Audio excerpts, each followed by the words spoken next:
একজন লোক ভুল করে মনে করেছিল যে পারমাণবিক যুদ্ধ শুরু হয়ে গেছে, তাই সে মাটির নিচে একটি বাংকার খুঁড়ে স্ত্রীকে নিয়ে সেখানে লুকিয়ে পড়ে। অপ্রত্যাশিতভাবে তারা বাংকারের ভেতরে ঢোকার সঙ্গে সঙ্গেই মাটির উপর ভয়ঙ্কর বিস্ফোরণের শব্দ শোনা গেল। এমনকি 100 মিটার গভীর ভূগর্ভেও কাঁপন পৌঁছে যায়। এতে লোকটি আরও নিশ্চিত হয়ে যায় যে তার ধারণাই ঠিক। সে সঙ্গে সঙ্গে মোটা স্টিলের দরজাটি লক করে দেয়, কিন্তু ভুল করে টাইমার সেট করে ফেলে 30 বছর পরে খোলার জন্য। এখন আর কিছু করার নেই, ঘটনা যা হওয়ার হয়ে গেছে।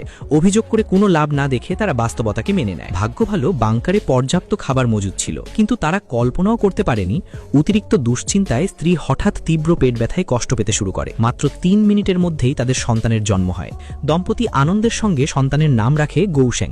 এইভাবেই 3 জনের পরিবার বাংকারের ভেতর জীবন শুরু করে। জায়গাটা ছোট মনে হলেও ভেতরে সব ধরনের সুবিধা ছিল। টিভি দেখে বিনোদন নেওয়া যায়, এমনকি মাছ আর ফুলও পালন করা যায়, প্রায় বাইরের জগতের মতোই। তাদের যত্নে গৌশেং সুস্থভাবে বড় হতে থাকে। দেখতে দেখতে তার 30তম জন্মদিন চলে আসে। ঠিক তখনই বাংকারের দরজা প্রচণ্ড শব্দে খুলে যায়। শেষে তারা সব সম্পত্তি বিক্রি করে ছেলেকে নিয়ে আবার মাটির ওপর নতুন জীবন শুরু করে।